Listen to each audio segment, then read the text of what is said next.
ये जो वीडियो है ये आपके लिए काफ़ी उपयोगी होने वाला है, क्योंकि इसमें एक ईमानदारी से प्रयास किया गया है सीखने और समझने का। आप भी प्रयास कीजिए, आप जरूर सफल होंगे। इसलिए पूरा वीडियो देखने का प्रयास करें आप, ठीक है। आधी अधूरी चीज़ें आपके लिए कोई काम की नहीं होगी, इसलिए आप कोशिश करें इस पूरे वीडियो को देखें, तो निश्चित ही आपके एग्जाम में ये काफ़ी उपयोगी साबित होने वाला है। पिछले 3-4 साल के जो पेपर आ रहे हैं आपके एग्जाम से संबंधित, उन क्वेश्चन पेपर को हम लोग देख रहे हैं। किस पैटर्न के प्रश्न आपसे पूछे जा रहे हैं, उस पैटर्न के क्वेश्चन हम हल कर रहे हैं और नए क्वेश्चन भी हम बना रहे हैं, ठीक है। तो आप इस चैनल पर बने रहें ताकि आपकी तैयारी बहुत बेहतरीन ढंग से हो जाए। तो मेरे पास एक क्वेश्चन लिखा है 10 गुणा 10 प्लस, फिर ये कोष्टक है 400 और भाग का निशान, फिर भी कोष्टक आ गया, फिर 100 लिखा है माइनस, फिर छोट कोष्टक है 50 माइनस 3 गुणा 10, और फिर 3 और 10 के ऊपर एक रेखा खींच रखी है, एक लाइन खींच रखी है, जिसको हम रेखा कोष्टक कहते हैं, ठीक है।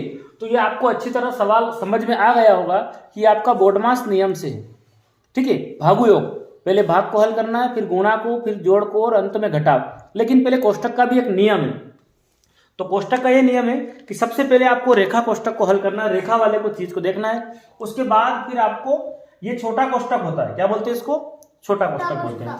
उसके बाद इस वाले कोष्टक को हल करेंगे, जिसको बोलते हैं अपन मिडिल, है ना, मझला कोष्टक बोलते हैं। और ये होता है सबसे बड़ा कोष्टक। तो सबसे पहले आपको इस कोष्टक को हल करना है, उसके बाद ये मझला कोष्टक हल करना है, उसके बाद ये बड़ा वाला कोष्टक हल करना है। और उससे पहले जहां ऐसी लकीर दिख जाए, पहले उसी संख्याओं से बात करना है, ठीक है। तो पहले ये होगा, उसके बाद छोटा कोष्टक, मझला कोष्टक और सबसे बड़ा जो ब्रैकेट है, ठीक है, इन ब्रैकेट को आपको हल करना है। उसके बाद आपको भागु योग से भाग, गुणा, ठीक है, और जोड़ और अंत में घटाव, ये एक तरीका होता है, ठीक है। आपको जानकारी होगी से इसकी। चलिए हम बिना देर के शुरू करते हैं, इस क्वेश्चन को हम कैसे हल करेंगे। तो सबसे पहले 3 और 10 देखिए आप, इनके ऊपर एक रेखा खींच रखी है ना। तो 10 का गुणा 3 में करेंगे, क्या आएगा, 30 आएगा। क्या आएगा, 30 आएगा। उसके बाद फिर 50 ऐसा कैसा, है ना, फिर ये माइनस, बाकी सभी चीजें ऐसी की ऐसी अपनी आ जाएगी। तो सबसे पहले हमने 3 में 10 का गुणा किया, क्या मिला हमें, 30 मिला। हमें क्या मिला यहाँ पर, 30 मिला। और इस 50 को ऐसा ही लिख दिया, माइनस का निशान भी लिख दिया और ब्रैकेट भी रखा हमने छोटा कोष्टक। आगे चले, माइनस उतार लिया, 100 लिख दिया, बड़ा ब्रैकेट बनाया, भाग, सब कुछ सेम टू सेम करा। अब बारी है इस कोष्टक को हल करने की, छोटे कोष्टक को। 50 में से 30 कम करेंगे, कितना बचेगा, 20, है ना। अब ये कोष्टक अपने आप, एक संख्या आने पर कोष्टक अपने आप अलग हो जाता, हट जाता है ना। तो देखिए ये 50 में से 30 गया तो अकेले संख्या 20 बच गई। तो हमने कोष्टक छोटे को हटा दिया, आगे माइनस था और 100 लिख दिया। अब ये दोनों संख्या मझले कोष्टक में, अब ये कोष्टक अपने आप हट गया हमारा।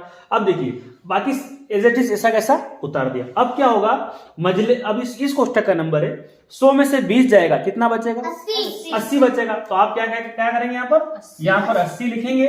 इसके बाद अब इस कोष्टक को लिखने की जरूरत नहीं, एक अंक मिल गया हमको, एक संख्या आ गई। अब किसकी बारी है, बड़े कोष्टक। आगे क्या लगा रखा है, 400, भाग का निशान लगा रखा है, और ये 400, ठीक है। ये बड़ा कोष्टक आपका, प्लस आपका कितना है, 10 गुणा 10। क्या इतनी बात समझ में आ रही है आपको। अब बताइए इस कोष्टक की बारी है, बड़े कोष्टक की। सबसे पहले कोष्टक को ही हम हटा रहे हैं, तो 400 में 80 का भाग लगाना है। तो आप क्या करेंगे, या तो 400 बटे 80 करेंगे, 1 0 से 1 0 करो, और कितना बचेगा, 8 पंजे 40। 1 0 से 1 0 काट दी, 8 से भाग लगा दो, 8 पंजे 40। इस पूरे कोष्टक का उत्तर कितना आ गया भाग लगाने पर, 5। या आप 400 बटे 80 भी कर सकते हो। क्लियर, समझ में आ रहा है आपको। भाग हटा के क्या करोगे, 400 बटे 80, तो भी 8 पंजे 40 ऐसा कैसे होगा। देखो मैं समझा तो आपको, ये 400 लिखा, बटे में कितना लिख दूं, 80। अब इसको काट दो, 8 पंजे 40, 5 आया ना, समझ में आ रहा ना ऐसा। अब बताइए इस पूरे ब्रैकेट का मान कितना आ गया, सिर्फ 5 आया। कितना आया, है ना, 0 से 0, 8 पंजे 40, सिर्फ 5 आया है। इधर प्लस, और क्या लिखेंगे, 10 गुणा 10।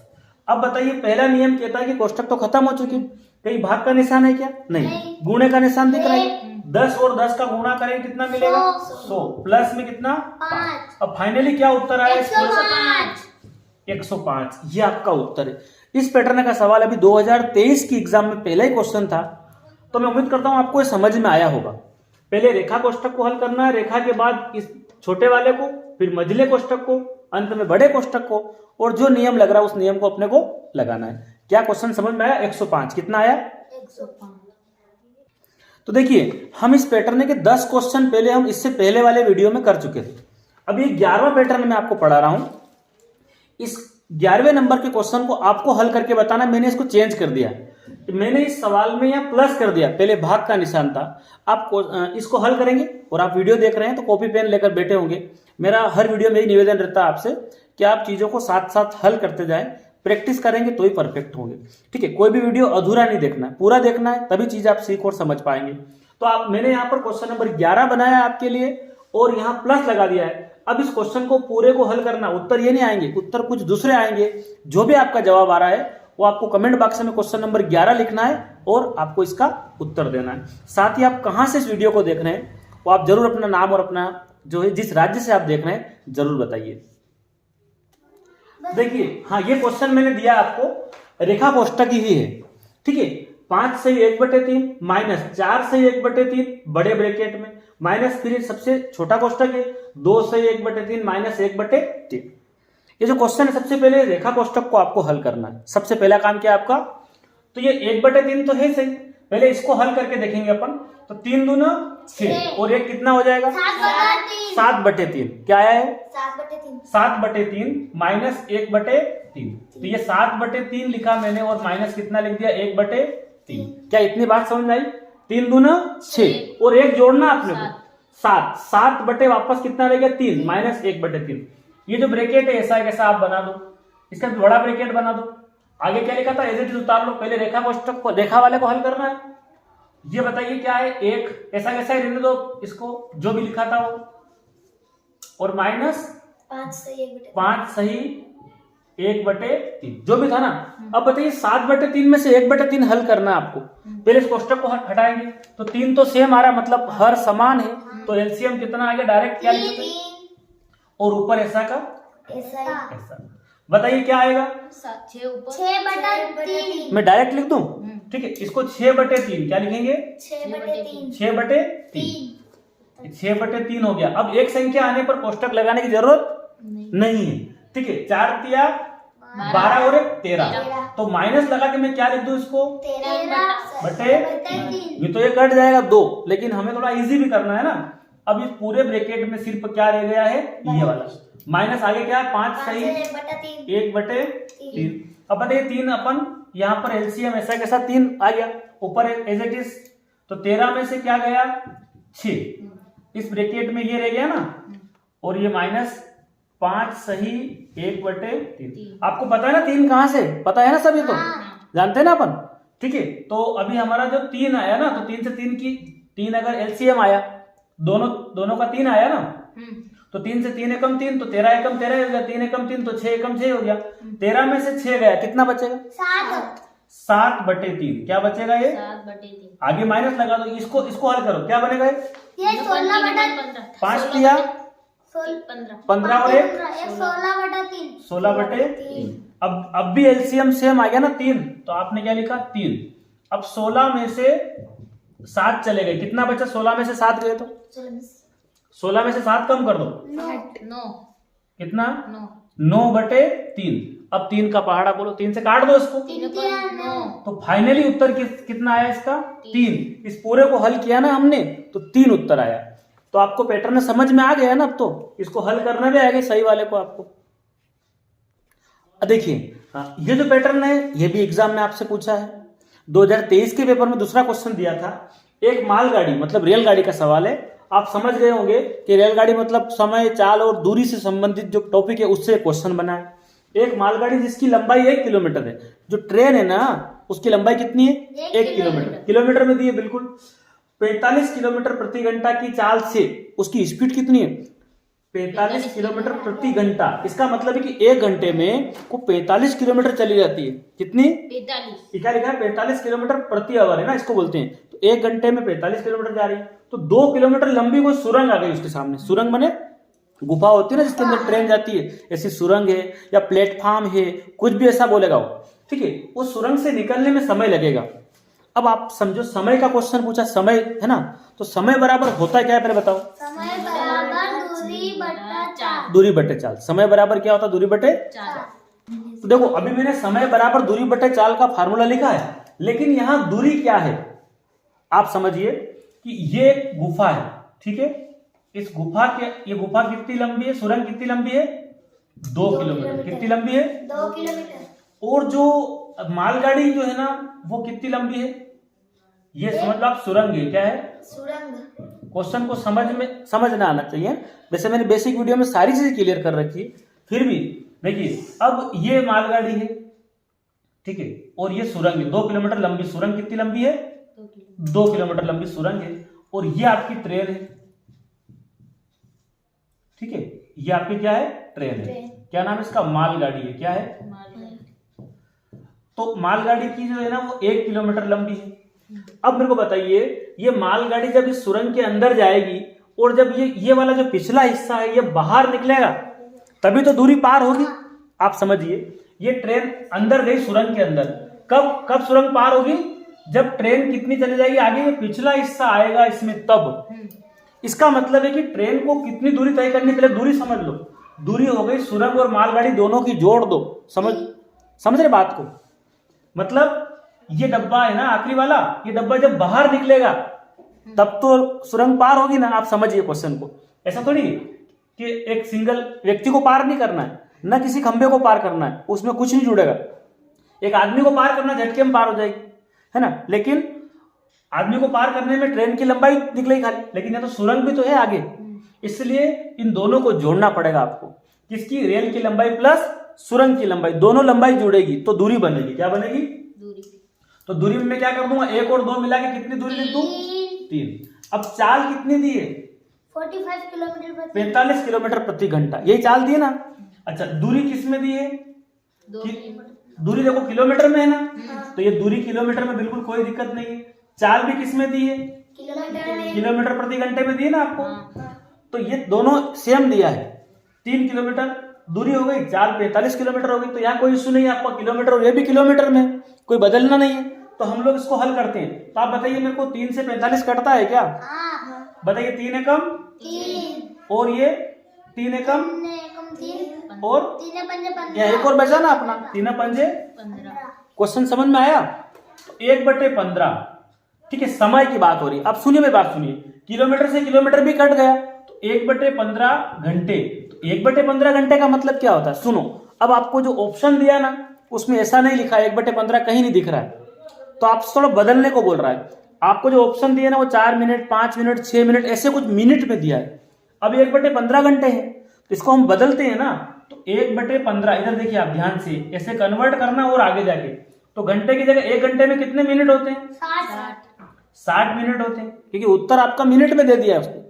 तो आप 15 से काटो इसको, 15 चौक 60, तो कितना मिनट? 4 मिनट में। कितने मिनट में? 4 मिनट लगेंगे इस सुरंग को पार करने में। क्या आपको क्वेश्चन समझ में आया? है ना। मैंने पूरा ईमानदारी से प्रयास किया है, बेसिक वीडियो बनाए आपके लिए, उनमें मैथ्स को अच्छे से समझाया है। साथ जब मेरे को समय मिलता है मैं तब तक मैं आपके लिए वीडियो बनाता हूँ, प्रोवाइड करवाता हूँ। और मेरा ये निवेदन है कि आप साथ साथ हल करते जाएं, प्रैक्टिस करते जाएं, परफेक्ट हो जाएंगे। ये वीडियो ठीक लग रहा हो तो आप इसको लाइक जरूर करें, इस चैनल को आप फॉलो करें, मतलब इस चैनल को आप सब्सक्राइब कर लें, ताकि जो भी वीडियो अपडेशन, जो भी चीज़ें आपको मिलने वाली है वो सारी आपको मिलती रहे टाइम पर, ठीक है। तो अभी क्वेश्चन समझ में आया होगा ना। ऐसा वो बोलते प्लेटफॉर्म को पार करना, तो प्लेटफॉर्म भी जुड़ेगा ट्रेन की लंबाई में, समझ रहे हो आप? प्लेटफॉर्म भी जुड़ेगा, सुरंग भी बड़ी होती है, सुरंग भी जुड़ेगी। तो ट्रेन की लंबाई प्लस जो भी सामान दे आपको, प्लेटफॉर्म दे दे, सुरंग दे दे, कुछ भी, इनकी लंबाई जुड़ती है तो कुल दूरी हो जाती है, ठीक है। तो कुल दूरी हो गई 1 किलोमीटर ये, और 2 किलोमीटर कितनी हो गई? 3 किलोमीटर, और बटे में 4 लिख दी। तो क्वेश्चन समझ में आया आपको? चलिए, थोड़ा मैंने क्वेश्चन बदला है। एक मालगाड़ी जिसकी लंबाई 3 किलोमीटर है, अब मालगाड़ी की लंबाई कितनी हो गई? 3 किलोमीटर। कितने किलोमीटर? और 45 किलोमीटर प्रति घंटा की चाल से चल रही है, स्पीड वही रखी है मैंने, लेकिन 3 किलोमीटर लंबे प्लेटफॉर्म को, अब ये लंबी की जगह क्या कर दो आप? लंबे प्लेटफॉर्म समझते ना अपन, जहां अपन खड़े रहते हैं, ट्रेन आती है, जहां चढ़ने के लिए जगह होती है ना वो प्लेटफॉर्म। तो उस प्लेटफॉर्म कितने किलोमीटर लंबा है? कितना किलोमीटर लंबा है प्लेटफॉर्म? तो सुरंग की जगह क्या समझ में आ गया अपने को? प्लेटफॉर्म, है ना, ठीक है। अब उस प्लेटफॉर्म को पार करने में कितना समय लगेगा, तो समय बराबर दूरी बटे चाल, यही फार्मूला लगाएंगे। समय बराबर क्या होगा, दूरी बटे चाल होगा। अब बताइए दूरी कितनी है, ट्रेन और प्लेटफॉर्म दोनों की जोड़ दो, 3 और 3 कितना हो गया 6, चाल कितनी, अब भी 45, ये भी किलोमीटर में है ना, और ये किलोमीटर पर आवर में है ना, किलोमीटर प्रति घंटे में। आप इसको काटो, ये दोनों किससे कटेंगे, 3 से, चलो 3 से काट दो, 3 दूना 6, और ये कितनी बार, हाँ 15 में 2/15 क्या आया, अगर किलोमीटर से किलोमीटर तो आवर, ये घंटे में आए 2/15 घंटे। अब इसको कन्वर्ट करो आप, मिनट में बदलना है तो क्या करेंगे, 1 मिनट में 7, हाँ 2/15 गुणा घंटे की जगह 60 मिनट। अब 15 चौक 60, तो 4 और 2 का गुणा करेंगे, कितने मिनट लगेंगे, 8 मिनट। क्या क्वेश्चन समझ में आया आपको, है ना, ये 4 दूना 8 मिनट, ठीक है, तो 8 मिनट का टाइम लगेगा। क्लियर है सबको। तो क्वेश्चन नंबर 12 बनाया मैंने आपके लिए, एक मालगाड़ी जिसकी लंबाई 3 किलोमीटर है, कितनी लंबाई है, 3 किलोमीटर लंबाई है, और 40 किलोमीटर प्रति घंटे की चाल से 5 किलोमीटर लंबे प्लेटफॉर्म को पार करने में कितना समय लेगी। तो 3 किलोमीटर लंबी तो ट्रेन हो गई, 40 किलोमीटर प्रति घंटे की उसकी रफ्तार है, स्पीड है, चाल है, 5 किलोमीटर लंबे प्लेटफॉर्म को पार करने में कितना समय लगेगा, आपको मिनट में बताना, ठीक है। आप इस क्वेश्चन को कर लेंगे, मुझे उम्मीद है। मैंने 2 क्वेश्चन आपको समझाए हैं, तो इसका उत्तर आप कमेंट बॉक्स में 12 नंबर डालकर आपको जवाब देना है। अच्छा, आप ये जानते हो ना, कभी कभी आपको किलोमीटर प्रति घंटे से मीटर प्रति सेकेंड में बदलना है, जानते हो ना, किलोमीटर प्रति घंटे से किस में बदलने का बोलते हैं आपसे, मीटर प्रति सेकेंड में बदलना हो तो कैसे बदलेंगे, पता है ना, मैंने 18/5 और 5/18 समझाया था ना आपको, ठीक है। तो देखिए मैं एक बार फिर से आपका रिवीजन करवा देता हूं। किलोमीटर प्रति घंटे में से मीटर प्रति सेकेंड में बदलना हो, किलोमीटर में दिया हो, आपको मीटर में लाना हो, तो किलोमीटर बड़ा है कि मीटर बड़ा है, किलोमीटर बड़ा है ना, किलोमीटर में दिया हो, और आपको किस में लाना है, मीटर में। तो आप क्या करेंगे, मीटर में लाना हो, ये एरो बता रहा हूं ना, मीटर में लाना हो तो 5/18 का गुणा करना है, किसका, 5/18, किसमें से, किलोमीटर से किस में जाना हो, मीटर प्रति सेकेंड में, जो भी दिया हो। शॉर्टकट मैंने 5/18 कहां से आया ये भी सिखाया था आपको। दूसरा, मीटर प्रति सेकेंड आपको दिया हो, मीटर प्रति सेकेंड दिया हो, और आपको उत्तर पूछे वो किलोमीटर प्रति घंटे में लाइए, तो आपको क्या करना, मीटर से किलोमीटर में जाना, मतलब बड़ी, किलोमीटर तो बड़ा होता है, तो ऊपर 18 कर दो आप, 18/5। ये कॉन्सेप्ट आपको अच्छी तरह समझ में आया होगा, पहले समझाया था मैंने। एक क्वेश्चन दे देते चलो, तो मैं यहाँ क्वेश्चन दे रहा हूं, मैंने यहाँ पर लिखा है, चलो मैं दे रहा हूं सरल सा क्वेश्चन, 36 किलोमीटर प्रति घंटा, क्या लिखा मैंने, 36 किलोमीटर प्रति घंटा को मीटर प्रति सेकेंड में बदलिए, मीटर प्रति सेकेंड में चाल होगी, में चाल निकालिए, क्या होगा, 36 किलोमीटर प्रति घंटा दिया मैंने, और आपसे पूछ रहा हूं मैं मीटर प्रति सेकेंड में, क्या उत्तर आएगा, 10। क्या करा आपने कि 36 किलोमीटर प्रति घंटा था ना, 36 लिखा, इसको गुणा लगा दिया, आपको मीटर में लाना है, हाँ। छोटा लाना है, किलोमीटर से मीटर में लाना, छोटा ऊपर कर दो, 5 ऊपर नीचे 18 से काट दो, 18 दूना 36, 2 पंजे 10, और 10 के साथ यहाँ लिख दो मीटर प्रति सेकेंड, 10 मीटर प्रति सेकेंड। क्या समझ में आया कॉन्सेप्ट। अच्छा, एक क्वेश्चन बदल देते हैं, मैं बता रहा हूं आपको, इसको मीटर में बदल रहे है ना। क्वेश्चन क्या बदला मैंने, मीटर प्रति सेकेंड को किलोमीटर प्रति घंटे की चाल में बदलना, ठीक है।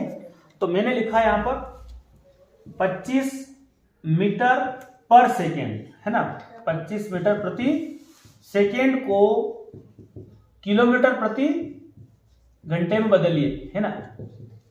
ये क्या होता है, 1 सेकेंड में 25 मीटर जा रहा हो, तो 1 घंटे में कितने किलोमीटर जाएगा, उसमें बदलना होना, तो आप 25 लिखेंगे, गुणा लगाएंगे, किलोमीटर प्रति घंटा, तो किलोमीटर बड़ा होता है, तो ऊपर क्या लिख दूंगा मैं, 18, ऊपर आपको 18 लिखना है। अगर किलोमीटर में लाना है तो बड़ी संख्या ऊपर लिख दो, 18/5, 5 से काट दो, 18 पंजे, तो 90 किलोमीटर प्रति आवर आएगा। ऐसे चेंज करना है इसको, ठीक है। तो आपके 3 सूत्र है दूरी के, है ना, वो तीनों सूत्र आपको याद है, अच्छे से याद है तीनों सूत्र। अभी हमने देखा था समय निकालने का, क्या था, समय बराबर दूरी बटे चाल, है ना। तो ये क्वेश्चन नंबर 13 है।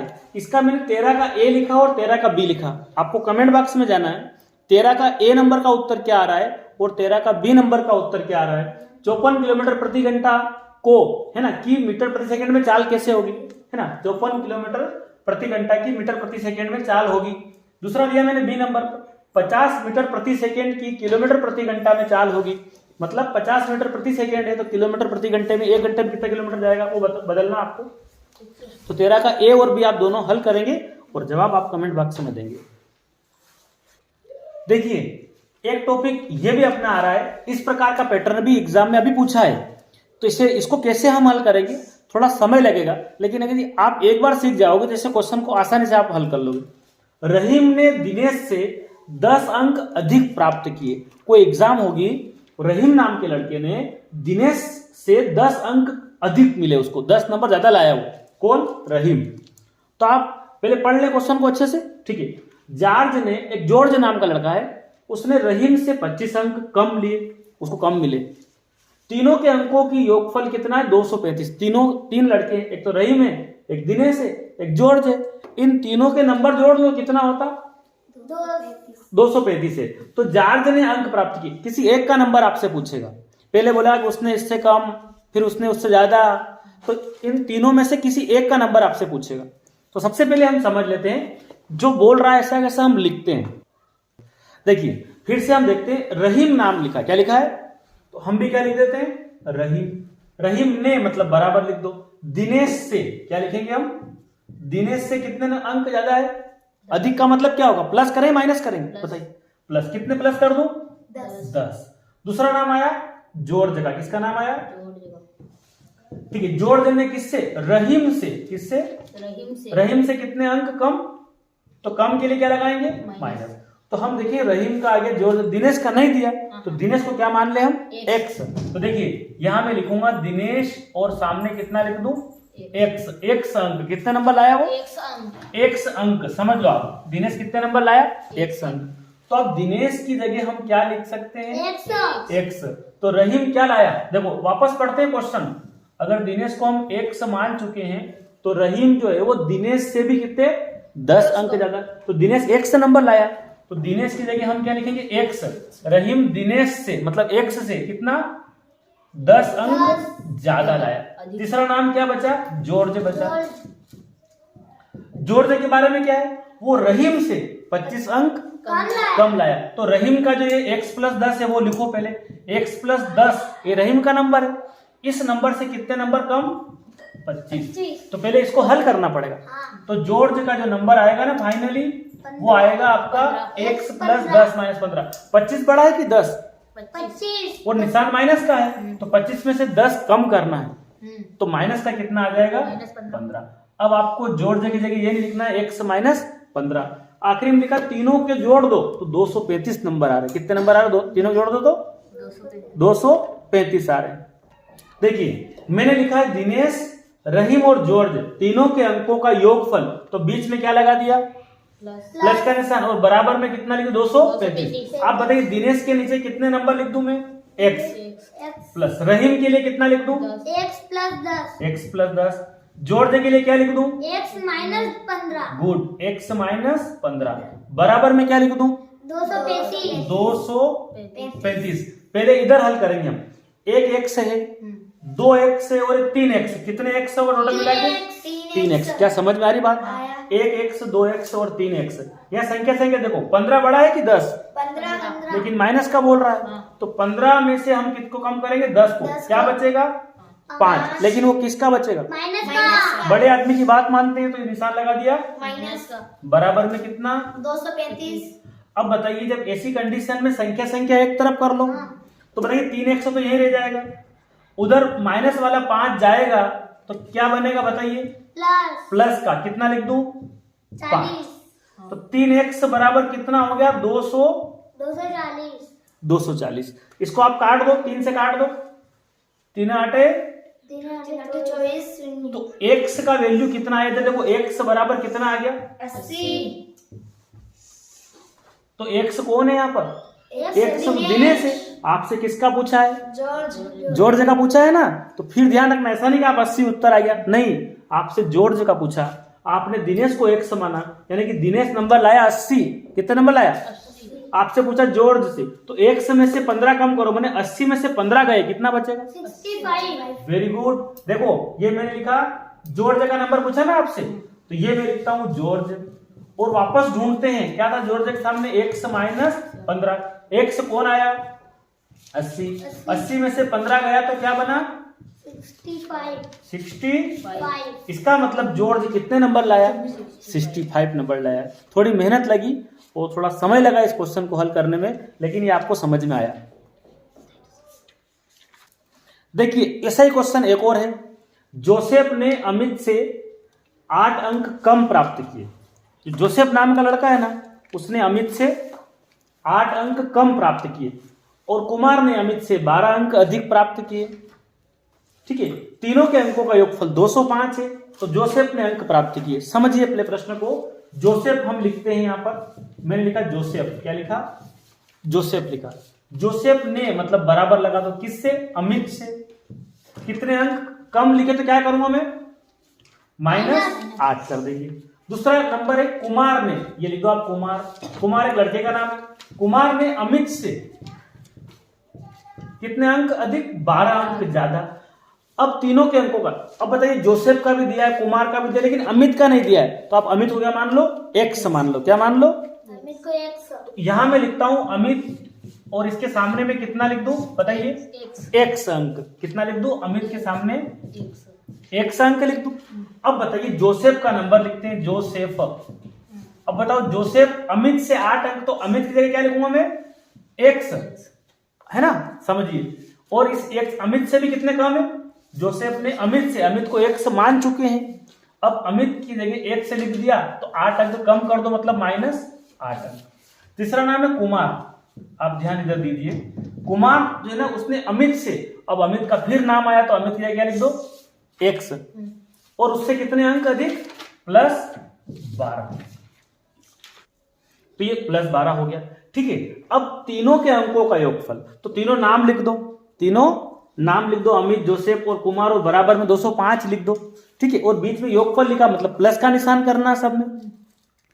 देखिए ये लिखा मैंने अमित, प्लस का निशान, जोसेफ के नंबर और कुमार के नंबर, सबको जोड़ो। अमित जगह क्या लिख दो भाई?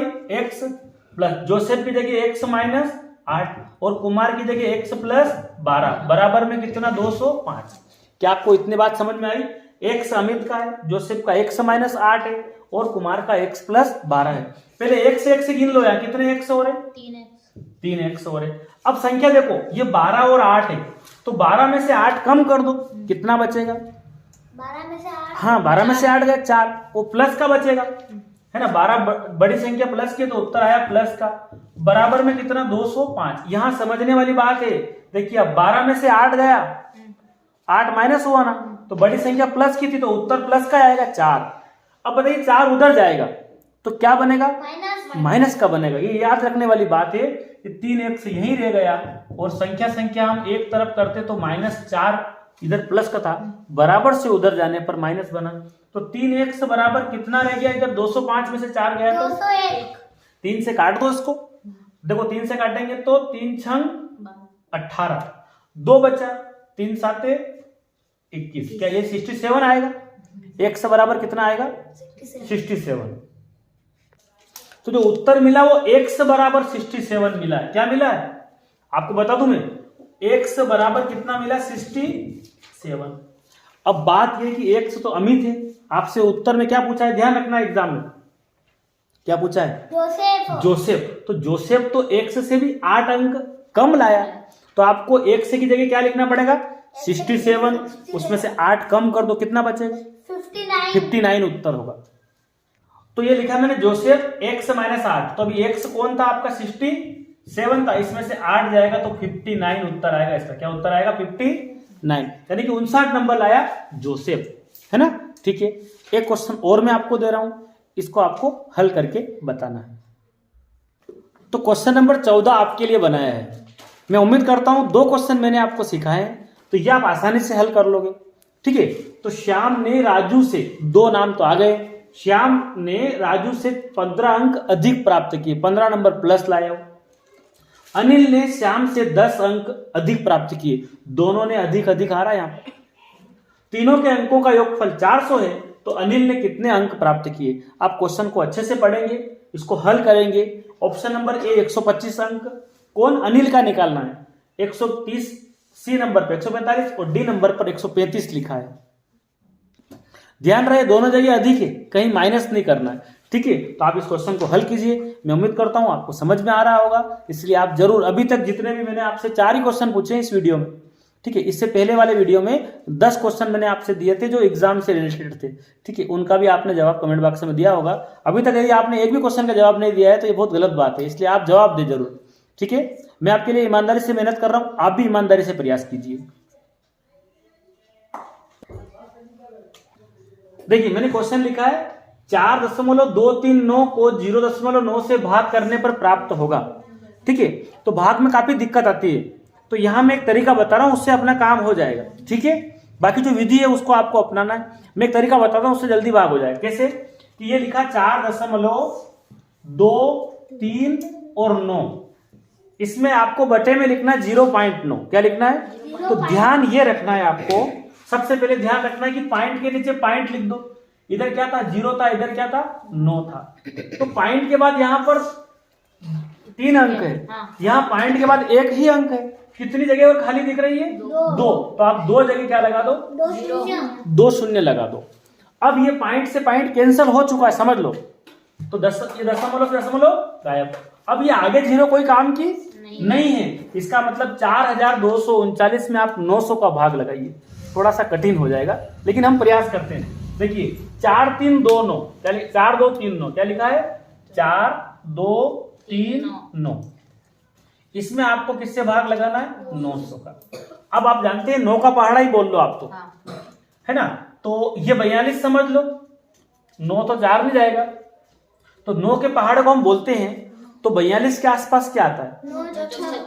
9 चौक 36 और 9 पंजे 45, ज्यादा हो रहा है। तो 9 चौक मतलब आप समझो 36 और पीछे कितने 0 लगा दो? 2। 900 का पहाड़ा बन गया ना। अब बताइए माइनस करेंगे तो 9 तो ऐसा है, 3 भी ऐसा, और 12 में से 6 गया तो 6, यहां पर कुछ नहीं बचा। अब बताइए 900 और 600 जा रहा भाग क्या? नहीं। दशमलव को सिखाने के लिए आपको पता है 900 से कम है, तो हमने क्या लगाया? दशमलव लगाया। क्या बढ़ाया? शून्य। अब 9 का पहाड़ा 63 तक बोलो जरा। 9 7 63, गुड। तो ये आया 6 63 आया, 2 0 लगा दो 900 वाले, है ना। अब बताइए क्या बचा? 0। यहाँ क्या बचा? 9। अब तो कुछ नहीं बचा ना। अब बताइए दशमलव तो लगा रखा, हम 1 शून्य और बढ़ा सकते हैं, है ना। ये दशमलव ऑलरेडी लगा चुका, तो 900 एकम 900, ये भाग आपका फिनिश हो गया है। और इसका जो उत्तर आया ना, इसका वो आया 4.71। क्या उत्तर आया? 4.71। इस तरह से हम इस क्वेश्चन को हल कर लेंगे। क्या आपको समझ में आया पैटर्न? इससे जल्दी हो जाएगा आपका, और आपको दशमलव पे उलझन नहीं होगी। भाग वाले में ज्यादा दिक्कत आती है। देखिए ये लिखा मैंने 20.91 को 0.17 से भाग देना है, तो ये लिख दिया मैंने 20.91। बटे में कितना लिख दिया? पॉइंट के नीचे पॉइंट, इधर आगे 0 था, इधर 7 1। वैसे ये बराबर है ना, ठीक है। एक साथ क्या है? एक साथ, ये दोनों बराबर। देखिए आप पॉइंट के बाद देखो 2 अंक है, पॉइंट के बाद 2 अंक, कोई 0 नहीं लगाना है। इसका मतलब है कि पॉइंट से पॉइंट कैंसिल हो चुका, आगे के 0 भी कैंसिल। 20 91 में आप 17 का भाग लगा दो, आपका उत्तर आ जाएगा। सबसे पहले 17 एकम 17, कितना बचा? 3। ऊपर से कितना उतारा? 17 तिया 17 दूना, 17 दूना कितना होगा? 34। बताइए 9 में से 4 गया तो 5। अब ऊपर से क्या उतारा? 17 तिया मतलब 1 2 3। इसका फाइनली उत्तर कितना आया दोनों का? 1 2 3, है ना। इजी, ठीक है। तो क्वेश्चन नंबर 15 बनाया मैंने आपके लिए, जो वीडियो देख रहे हैं, ठीक है। 0.008 को 0.002 से भाग करने पर क्या प्राप्त होगा? 0.008 है और इसको 0.02 से भाग लगाना है। आप हल करके बताइए। 15 नंबर का क्वेश्चन है आपका, 15वां क्वेश्चन है, ठीक है। देखिए क्या क्वेश्चन लिखा है? 5 सेंटीमीटर को किलोमीटर में लिखना है। 5 सेंटीमीटर दिया है, बहुत छोटी इकाई है, लेकिन किलोमीटर सबसे बड़ी इकाई हो गई, ठीक है। देखिए, तो सबसे पहले हम बात करते हैं कि मैंने लिखा है कि 1 मीटर, क्या लिखा है? 1 मीटर। 1 मीटर में कितने सेंटीमीटर? अगर 1 मीटर होगा, ठीक है, 1 मीटर में 100 सेंटीमीटर। कितने सेंटीमीटर होते हैं 1 मीटर में? 100 सेंटीमीटर। यदि मैं आपसे बोलूं 10 मीटर, कितना मीटर? तो 10 मीटर में कितने होंगे? इसका 10 गुना कर दो तो 1000 सेंटीमीटर, ठीक है। अगर मैं यहाँ पर 100 मीटर कर दूं, कितना कर दूं? 100 मीटर, कितना मीटर? तो फिर इसका 10 गुना कर दो, 10,000 सेंटीमीटर। और 100 मीटर की बजाय मैं 1000 मीटर लिख दूं, कितना लिख दूं? तो 1 लाख 1000 मीटर लिख देना अपन, तो कितना हो जाएगा? 1 लाख सेंटीमीटर। 1 लाख सेंटीमीटर। तो 1000 मीटर को हम कितना बोलते हैं? या तो 1000 मीटर लिखो या फिर 1 किलोमीटर, क्या लिख दो? 1 किलोमीटर, है ना। 1 किलोमीटर में 1000 मीटर होते हैं, तो एक है ना, 1000 मीटर लिख दो या फिर 1 किलोमीटर लिख दो, तो इतने सेंटीमीटर होते हैं, है ना। तो जब ये 1 लाख सेंटीमीटर होते हैं 1 किलोमीटर में, तो आपको 5 सेंटीमीटर को किलोमीटर में लिखना है। 5 सेंटीमीटर को, तो ये लिखा मैंने 5 सेंटीमीटर। इसको यदि मैं सेंटीमीटर का भाग लगा दूंगा तो ये किलोमीटर बदल जाएगा। तो मैं कितना लिख दूं इसके बाद? 1 2 3, और कितनी शून्य लगेगी यहाँ पर? ये बताइए, 3 तो ये, और 2 और लगा दो, ये हो गई। इकाई, दहाई, सैकड़ा, हजार, 10,000, लाख, ठीक है। अब आप इसको हटाओ वापस से, तो ये किलोमीटर में हो जाएगा। बताइए आप, यहाँ पर भी 0 लगा देंगे, इसके बाद यहाँ पर भी 0। फिर यहाँ पर भी चलो आगे बताता हूँ स्टेप में। अब बताइए, 5 तो लिखा है आपने, है ना। इसके बाद इसके नीचे 0, फिर वापस ये आपकी 0, 3 2 5 0 हो गई। अब बताइए आप, सबसे पहले इस 0 के ऊपर भी 0, इसके ऊपर भी 0, यहाँ भी 0 और इसकी भी 0, लेकिन 1 नहीं लिखना, और क्या लिखना है? दशमलव लिखना है। ये ऐसा उत्तर आएगा आपका। ये बना आपका किलोमीटर में, क्या बना? 5 सेंटीमीटर को यदि हम किलोमीटर में लिखेंगे ना, तो ये 0.0000 और 5, ऐसा उत्तर आएगा। ऐसा क्वेश्चन आपसे भी पूछा है, तो आपको ये ध्यान रखना, मैंने इतना आपको समझाया है। इस तरह से इसको सेंटीमीटर में बदलेंगे, तो 1 किलोमीटर में 1 लाख सेंटीमीटर होते हैं। कितने होते हैं? तो आपको सेंटीमीटर में सेंटीमीटर का भाग लगा दो, उत्तर किलोमीटर में आ जाएगा। क्या क्वेश्चन समझ में आया? 1 मीटर में 100 सेंटीमीटर, कितने? 100 सेंटीमीटर। और 10 मीटर में 1000 सेंटीमीटर, और 100 मीटर में 10 लाख 10,000, सॉरी कितना आ गया? 10,000 आ गया। तो इस प्रकार से इसको हमें हल करना है। ये क्वेश्चन दिया था इस बार, ठीक है। क्वेश्चन नंबर 16 बनाया मैंने आपके लिए। 5 सेंटीमीटर को मीटर में बदलिए। 5 सेंटीमीटर दिया है, और मीटर का मतलब 1 मीटर, ठीक है। 5 सेंटीमीटर को मीटर में कैसे लिखते हैं, तो आप इसको लिख के बताना। क्वेश्चन नंबर 16 है आपके लिए। देखिए, अब आपसे मसप इस टाइप से भी पूछने लगे अभी एग्जाम में। इस प्रकार के क्वेश्चन देगा वो, और बोले मसप निकालिए, HCF निकालिए, महत्तम समापवर्तक निकालिए। क्या निकालिए?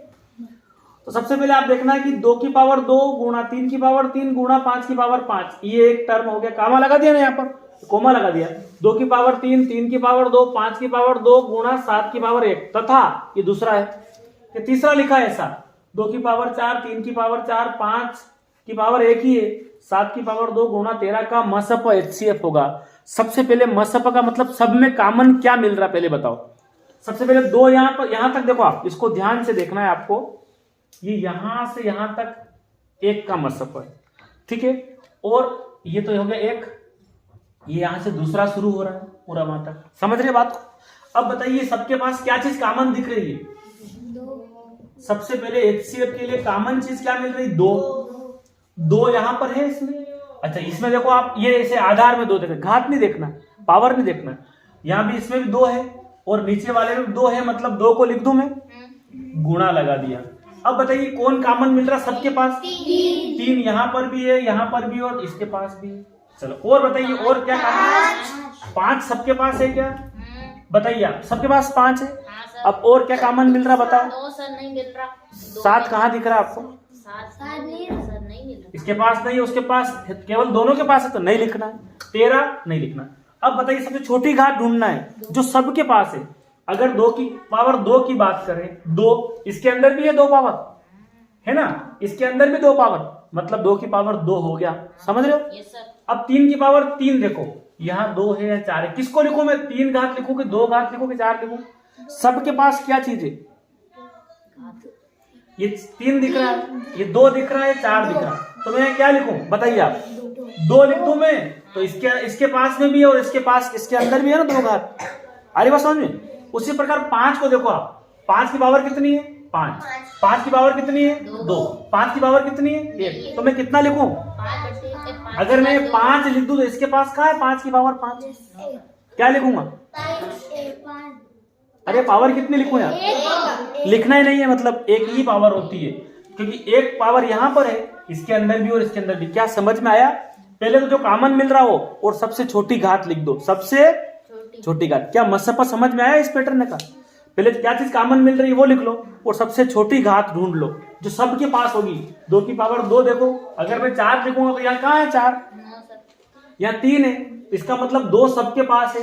3 की पावर 2 हमने लिखी तो ये सबके पास है, और 5 की पावर 1, भले मत लिखो इसको, 1 ही होता है। क्या HCF निकालना समझ में आ गया आपको, अच्छे से समझ में आ गया सबको। अभी देखो ऐसा क्वेश्चन और बनाया है, 2 की पावर 3 गुणा लगा के 3 की पावर 2 गुणा लगा के 5 की पावर 3 और गुणा 7 की पावर 2 और कोमा लगा दिया। अब ये तो एक संख्या का, किसी संख्या का निकाला होगा अभाज्य गुणनखंड। उसी प्रकार 2 की पावर 2, 3 की पावर कितनी है यहाँ पर, 1 है ना, ये 3 एकदम 3, 5 की पावर 2 और 7, ये अगली संख्या का अभाज्य गुणनखंड। तथा 3 की पावर 4, 5 की पावर 4 गुणा 2 की पावर यहाँ कोई नहीं दी है, इसका मसप निकालना HCF। तो अभी मैंने आपको तरीका बताया था मसप निकालने का, तो आप लिखेंगे HCF। पहले सबके पास क्या चीज है वो देख लो। सबसे पहले 2 दिख रहा ना, 2 सबके पास है, जरा चेक कीजिए। ये यहाँ 2 है, यहाँ 2 है, तीनों के पास 2 है तो 2 लिख लिया। इसके हाथों छोटी घात भी देख लो, ये 2 की पावर कितनी, 1, इसके अंदर भी है, इसके अंदर भी है। अगर मैं 2 की पावर 2 लिखूंगा तो इसके पास नहीं है, इसलिए क्या लिखना, 2 की पावर लिखना ही नहीं, मतलब 2 ऐसा कैसा। अगली संख्या ढूंढो जो सबके पास है, 3 3 3, तीनों के पास मिली ना 3, इसकी पावर भी देख लो साथ साथ, 3 की पावर 2, 3 की पावर 1, 3 की पावर 4, क्या लिख सकता हूं, मतलब लिखो ही मत। अब बताओ क्या चीज सबके पास है, 5, इसकी पावर भी देख लो, 5 की पावर 3, 5 की पावर 2, 5 की पावर 4, कौन सी पावर सबके पास है, ये हो गया। अच्छा 7 बचा है ना अभी, 7 इन दोनों के पास है, तीसरे नंबर में 7 नहीं है, तो 7 आपका HCF आएगा भी नहीं। समझ आ गया ना HCF। तो एक क्वेश्चन मैं दे रहा हूं आपको, है ना, आप इसको HCF का जो उत्तर है वो आप 17 नंबर डाल के बताएंगे क्या उत्तर आ रहा है। क्वेश्चन नंबर 17 बनाया मैंने आपके लिए, क्या है, 2 की पावर 5, 3 की पावर 2, 5 की पावर 3, 7 की पावर 2 तथा, है ना, यह कामा लगा देता हूं, ठीक है। उसके बाद क्या है, कोमा लगा दिया मैंने, 2 की पावर 2, 3 की पावर 3, 5 की पावर 2, 7 की पावर 3 और फिर 2 की पावर 1, 3 की पावर 1 और गुणा 5 गुणा 7 का मसप आपको निकाल के बताना है। क्वेश्चन नंबर 17 लिखना है और आपको जवाब देना कमेंट बॉक्स में। देखिए अभी हमने HCF सीखा था, ये क्वेश्चन मैंने LCM का दिया है। HCF में जो सब मिलने वाले को लिख रहे थे अपन, यहाँ क्या है, यहाँ लघुत्तम निकालना आपको LCM, लेकिन बड़ी से बड़ी घात लिखना है, लेकिन सबको लिखना है। क्या बात समझ में आ रही है आप समझिए। सबसे पहले तो 2 और क्या चीज है, 3 और क्या चीज है, भले 5 यहाँ नहीं है लेकिन लिखना है आपको, सुन लो। और क्या बचा, 7। लेकिन HCF में ऐसा नहीं था, HCF में जो मिलने वाले लिख रहे थे ना, अभी क्या लिख रहे हैं, 2 सबके पास है तो भी लिखा, 3 सबके पास है तो भी लिखा, भले 5 सबके पास नहीं है तो भी लिखा, और 7 भले सबके पास नहीं है तो भी लिखा। गुणा लगा दो आपस। अब आपको बड़ी से बड़ी घात ढूंढना। 2 की बड़ी से बड़ी घात कितनी, 3 की बड़ी से बड़ी घात 5 की बड़ी से बड़ी घात 2 और 7 की 9। ये इसका LCM है। हरी बात समझ में। HCF में जो मिल रहा है सिर्फ वही लिखना है, और जो नहीं मिल रहा है वो, जो मिल रहा है सिर्फ वही लिखना है। और घात कौन सी, बड़ी की छोटी, बड़ी, छोटी घात क्या करना है, छोटी घात। लघुत्तम में क्या करना है, LCM में सबको लिखना है और घात कौन सी लिखना है, बड़ी घात। ठीक है, देखिए क्वेश्चन बनाया एलसीएम का लसअप, अभी मैंने आपको सिखाया ना उसी पैटर्न में का। 2 की पावर 3 है, 5 है और 7 है, जो भी दिया है ठीक है। आपको एलसीएम निकालना है तो सबको लिखना है, सबको लिखना है। तो सबसे पहले 2 सबके पास है, 2 लिख दिया। 3 देखिए 3 सबके पास है, लिख दिया। 5 सबके पास है, लिख दिया। और 7 भले सबके पास नहीं है फिर भी इसको भी लिखना है। और एक और क्या बचा है 11। अब ये सब लिख दिए। इधर आप ध्यान दो, एलसीएम में बड़ी से बड़ी घात लिखना है, घात बड़ी चाहिए। तो बताइए 2 की बड़ी से बड़ी घात कौन सी है? 4। 3 की बड़ी से बड़ी घात 3। 5 की बड़ी से बड़ी 4। और 7 की 2 और 11 की तो घात है। ये उत्तर होगा आपका। ठीक, आ रही बात समझ में? तो क्वेश्चन नंबर 18 है, इसको आप देखिए। 3 की पावर 2, 5 की पावर 3, 7 की पावर 1 है। 2 की पावर 3, 5 की पावर 4, 7 की पावर 3 है, तथा 3 की पावर 7, 5 की पावर 3, 7 की पावर 2 का एलसीएम क्या होगा, लसअप क्या होगा, ये निकाल के आपको 18 नंबर का उत्तर आपको देना है। देखिए मैंने लिखा है 5555 को लिखा जाता है। 5555 को कैसे लिखेंगे? देखिए सबसे पहले आप डॉट बना लो। कैसे? इकाई, ये 5000 है, सुन लो कितना हजार है? 5000 इकाई। समझ लो 5000 मतलब एक ही अंक है, समझ लो 5 में तो एक ही अंक होता है। तो आप इकाई, फिर दहाई बनाएंगे, फिर सैकड़ा और हजार, क्योंकि 5000 एक ही अंक होता है। तो आप इकाई, दहाई, सैकड़ा और हजार, तो यहां लिखेंगे आप 5। सुनिए पहले क्या करेंगे, ये 5 लिखेंगे। तो 5 लिख दिया, 5000 हो गया। 500, तो 500 का मतलब सैकड़ा, इकाई, दहाई, सैकड़ा, फिर कितना लिख दिया 500। अब 55, तो 55 में 2 अंक होते तो यह ऐसा आएगा 5555 ऐसे लिखना। ठीक है, 5555 हो गया ना, ये 5000 हो गया, 500 और 55। इस प्रकार का क्वेश्चन आपसे पूछा है, तो मैं क्वेश्चन आपके लिए बना रहा हूं, है ना। मैंने लिखा है 10,306। क्या लिखा है? 10,000। तो 10,000 का मतलब 2 अंक आएंगे। 10,000 का मतलब 2। तो देखो इकाई, दहाई, सैकड़ा, हजार, यहां नहीं रुकना है, आपको 10,000 तक जाना है ना, क्योंकि 10,000 लिखा है। तो सबसे पहले हम इकाई, दहाई, सैकड़ा, हजार, 10,000, तो 10 तो ये लिख दिया। अब 10,000 के बाद 300, इकाई, दहाई, सैकड़ा, यहाँ 300। उसके बाद 6, तो सिर्फ ये यहाँ आएगा और बीच में जगह बचे तो क्या लगा दो आप? 0। 10,306, इसको पढ़ेंगे 10,306। 13,280 लिखा है, 13,280। तो 13 में 2 अंक है, इसलिए 10,000 से तक बोलना आपको। 13 में 2 अंक होते हैं ना, 10 से बड़ा है तो 10,000 तक जाना है। इकाई, दहाई, सैकड़ा, हजार, 10,000, और यहां लिखेंगे हम 13,000। 200, इकाई, दहाई, सैकड़ा, 200 हो गया। 80 है तो ये अपने आप ऐसा हो गया, है ना, 13,280। देखिए 7,13,260, तो आप फिर डॉट लगा दो। 7 लाख सिंगल है तो 1 लाख तक की बोलना है, सिंगल है ना तो 1 लाख तक। अगर ये 17 होता तो 10 तक बोलना पड़ता। इकाई, दहाई, सैकड़ा, हजार, 10,000 और 1 लाख, तो 7 आ गए 1 लाख की जगह।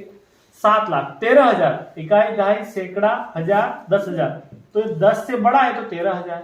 200, तो ये 200, और ये 60 लिखा है ना, ये इस प्रकार 7,13,260, ये उत्तर आएगा। ठीक है, क्वेश्चन नंबर 19 है। 80,255 को आपको अंकों में लिखकर क्वेश्चन नंबर 19 डालना है, उत्तर देना 80,255 कैसे लिखेंगे। देखिए ये टॉपिक में पूछा आपसे 0.725 को सरलतम भिन्न में लिखिए और 4 ऑप्शन दिए आपको, है ना। भिन्न मतलब बटे में, भिन्न का मतलब क्या होता है? बटे में लिखना है। सबसे पहले हमने लिखा 0.0725, बटे का निशान लगाया, पॉइंट हटाया, तो कितना लिखेंगे हटाने का? 1। गिन लो 1 2 3 4, तो कितनी शून्य लगा दो? 4, है ना। अब इसको सही रूप में अगर देखा जाए तो ये क्या बना? दशमलव तो हट चुकी है, आगे के 0 बिल्कुल कोई काम के नहीं है। इसको आप 5 से काटो, सबसे पहली बात तो, ठीक है। तो पीछे 5 है तो कटेगा 5 गुना, और ये 3 0 है ना, ये वापस मैं हटा के यहाँ नीचे लिख देता हूँ 3 0। इसको 5 से काटो, 5 एकम, अभी 2 और बचा इसके अंदर, कितना बनेगा ये? 22। कितना बनेगा? तो 5 चौक 20 फिर 2 बचा, 25 बन गया। अच्छा आपका 25। हाँ 5 बार में। अब फिर 5 से काटो, बोलिए 5 चौक 20 इन 2 जीरो को भी काट के क्या लिख दूं, नीचे लिख दूं। अब बताइए 5 से काटो इसको, 5 दूना 10 5 दूना 10, 4 और बचा था 45 बन चुका ना। 29 से 400 कभी कटेगा क्या, देखो आप 29 अभाज्य संख्या है, इसका मतलब कौन सा उत्तर हो रहा है आपका, ऑप्शन नंबर 20 करेक्ट। क्लियर है, यस या नो, ठीक है। तो ऑप्शन नंबर बी आपका उत्तर होगा 29/400। ठीक है, समझ में आ रही है बात। अब तो कर लेंगे ना, भिन्न में बदलना हो तो ये सरलतम रूप में और भिन्न में लिखना है तो भिन्न में ऐसे दशमलव हटा देते हैं, बटे में 100 करके या जो भी कुछ करना है अपने को, इस प्रकार से उसको हल करेंगे। देखिए क्या लिखा है, 0.12 ऐसा लिखा है। अब सबसे पहले बटे बनाना, भिन्न के लिए बटे चाहिए, पॉइंट हटा दो, हटाने का कितना 1 लिखना है, हटाने का 1 और पीछे 1 और 2 अंक है तो 2 शून्य बदल दो। अब दशमलव हट चुकी है, ये 0 कोई काम का नहीं है, 12/100 आया। ऑप्शन में नहीं मिले, इसको और काटो तो किससे कटेगा, 2 से, 2 और काट दो, अब ये 3 से 25 कटे ही नहीं, 3/25 फाइनल उत्तर क्या आया, 3/। अच्छा अगर यहाँ चेंज कर दें, सुनिए यहाँ मैं लिखूं 0.001 ऐसा लिखा हो, है ना, तो इसको कैसे चेंज करेंगे इधर समझ लो आप। देखिए अगर ये इस प्रकार का क्वेश्चन हो ना अपने पास, 0.001 को भिन्न में बदलना है तो पहले आप इसको लिखिए 0.001। क्लियर है इतना। अब बटे, है ना, बटे का निशान अपॉन, अब क्या करेंगे, पॉइंट हटाएंगे, हटाने का कितना 1 2 3 जीरो लगा दो, कितनी जीरो लगा दो 3। अब जब पॉइंट हट चुका है तो कोई मतलब नहीं है इसका, आगे वाला जीरो भी गायब कर दो, और ये 2 जीरो भी आगे कोई काम के है क्या, ये भी समाप्त हो जाएंगे। फाइनली क्या बचेगा, 1/1000, 1/1000। आगे बात समझ लो, ठीक है। तो एक क्वेश्चन मैं आपको दे रहा हूं, इसका उत्तर मुझे देना है ना, ठीक है। तो मैं यहाँ लिख रहा हूं 0.0025 को सरलतम रूप में, 20 नंबर क्वेश्चन है, 20 नंबर डालना है आपको, और इसका सरलतम रूप क्या होगा ये आप मुझे बताना कमेंट बॉक्स में। ये क्वेश्चन आपसे पूछा है अभी एग्जाम में, 2 सही 1/17, भाग का निशान 7/10, गुणा का निशान 1 सही 1/33।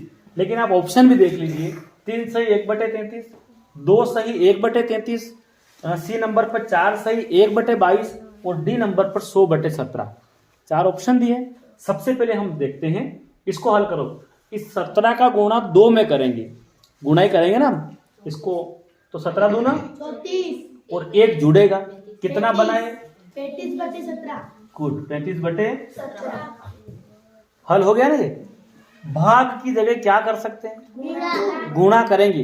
बताया मैंने, भाग ऐसे नहीं लगा सकते, हम क्या करेंगे, गुणा लगाएंगे तो ये अपने आप क्या हो जाएगा, 10/10 उलट गुणित हो जाएगा, ऊपर 10 और नीचे 7 हो जाएगा, है ना, ऐसे होता है। भाग हटा दो, गुणा लगाया तो ऊपर 10 और नीचे गुणा, इसको भी हल कर लो, 33 से कम और 1 जोड़ दो ऊपर वाला, 34/33।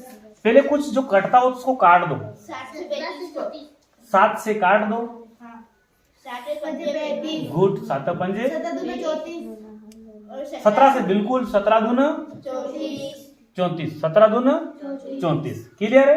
अच्छा अब कुछ बचा है क्या, अब 33 बचा, 5 10 2, क्या बचा है 5 10 2, अपॉन में कितना बचा है 33। क्लियर है, इतना समझ में आ रहा है आपको। अब 5 का गुणा 10 दूना 20 से 5 कितना आया 100/33। तो सबसे पहले ऑप्शन में ढूंढो 100/33 है क्या, नहीं। इसका मतलब ये है कि आप 100 में 17 का भाग लगा दो, 100 में 17 का भाग लगा दो। तो सबसे पहले मैं आपको तरीका बता रहा हूं, 100 में 33 का भाग लगा दो, 100 में 33 का भाग लगा दो। तो देखिए अब 100/33 का ही नहीं है तो हम चेक कर ले, देखो 33, ये दोनों ऑप्शन तो होंगे नहीं। अब बताइए अपॉन में 33 है तो अपॉन में 33 रहेगा, रहेगा ना, ठीक है, तो ये तो नियम भी है अपॉन में 33। तो मैं दो तरीके बता रहा हूं आपको। सबसे पहला तरीका बता रहा हूं, 100 में 33 का भाग लगा दो। 100 में 33 का भाग लगा। देखिए ये मैंने लिखा 100, क्या लिखा है 100, इसमें 33 का भाग लगा दें अपन। तो देखिए आप कितना 33 दिया 99, क्या बचा 1। अब सबसे पहले इस 33 से शुरुआत करना, इस 33 से बटे में है तो आपने भी कहा लिख दिया बटे में। सुन लो ध्यान से, ये 33 था बटे में लिख दिया। 33 के बाद इस 3 को लिखना, तो ऐसे ऐसे क्रम चलेगा। सुन लो ऐसे, तो यहां के बाद ऐसे चलेगा ना, वहां से वहां जा रहा हूं तो यहां से 3 यहां लिख दो। 3 के बाद किसको लिखना 1 को, तो मैं ऐसे घुमा हूं तो यहां पर भी ऐसे ही घूमना। अब 33 का गुणा 3 में करो कितना, और 1 जोड़ दो। ऑप्शन नंबर कौन सा हो रहा, क्या बात समझ में आ गई आपके? मैंने जो क्रम बताया उसी क्रम से लिखना, ठीक है। चलिए ये क्वेश्चन 21वां है। 1 सही 1/13 भाग का निशान 2/13 गुणा 1 सही 2/13। इसको हल करना। मैंने 4 उत्तर लिखे हैं, इनमें से कौन सा आपका जवाब है? क्वेश्चन नंबर 1 को कॉपी में हल करके आपको बताना है ABCD में से कौन सा क्वेश्चन नंबर 21 का आपका हल है। देखिए 4 अंकों की सबसे छोटी संख्या का अभाज्य गुणनफल के रूप में लिखिए, है ना। 4 अंकों की सबसे छोटी संख्या को अभाज्य गुणनफल के रूप में लिखना है।